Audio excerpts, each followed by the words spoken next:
ఈరోజు మనం సాధారణ గ్రామీణ నేపథ్యం నుంచి ప్రారంభించి దక్షిణ భారతదేశంలో ప్రముఖ రియల్ ఎస్టేట్ వ్యాపారవేత్తగా ఎదిగిన ఆదిత్యరామ్ గారి జీవిత ప్రయాణం గురించి తెలుసుకుందాం.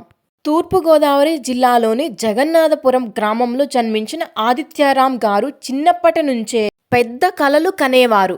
సాధారణ రైతు కుటుంబంలో పెరిగిన ఆయనకు కష్టపడి పనిచేయడం చిన్నప్పటి నుంచే అలవాటైంది. గ్రామీణ వాతావరణంలో పెరిగిన విద్య ద్వారానే జీవితాన్ని మార్చుకోవచ్చని నమ్మి చదువుపై దృష్టి పెట్టారు. మెకానికల్ ఇంజనీరింగ్ పూర్తి చేసి ఉద్యోగం కోసం కాకుండా వ్యాపారం వైపు అడుగులు వేశారు. ఆ సమయంలో రియల్ ఎస్టేట్ రంగం వేగంగా అభివృద్ధి చెందుతోంది. ఈ అవకాశాన్ని గుర్తించిన ఆదిత్యరామ్ గారు భూములు, నిర్మాణ రంగంపై దృష్టి పెట్టారు. ప్రారంభంలో ఎన్నో సవాళ్లు ఎదురయ్యాయి, కానీ పట్టుదలతో ముందుకు సాగుతూ తన వ్యాపారాన్ని విస్తరించారు. కొద్ది కాలంలోనే ఆదిత్య గ్రూప్ అనే సంస్థను స్థాపించి రియల్ ఎస్టేట్ రంగంలో మంచి గుర్తింపు పొందారు. తర్వాత చెన్నై నగరంలో పలు ప్రాజెక్టులు చేపట్టి తన వ్యాపారాన్ని మరింత విస్తరించారు. రియల్ ఎస్టేట్తో పాటు హాస్పిటాలిటీ రంగంలో కూడా అడుగుపెట్టి రిసార్ట్స్ మరియు ఇతర వ్యాపారాలను అభివృద్ధి చేశారు.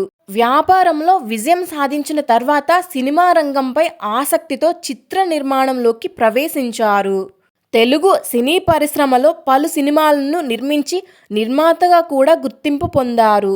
వ్యాపారవేత్తగా మాత్రమే కాకుండా ఉద్యోగ అవకాశాలు కల్పించిన వ్యక్తిగా కూడా ఆయన పేరు సంపాదించారు. ఆదిత్యరామ్ గారి విజయానికి ముఖ్య కారణాలు దూరదృష్టి, కష్టపడి పనిచేసే స్వభావం మరియు అవకాశాలను గుర్తించే సామర్థ్యం.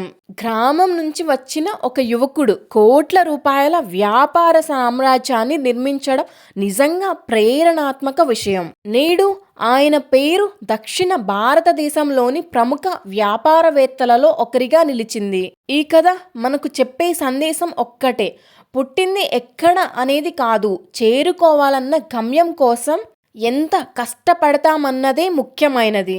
రైతు కుటుంబం నుంచి ప్రారంభమైన ఈ ప్రయాణం నేటి యువతకు ఒక గొప్ప స్ఫూర్తి. Thank you friends.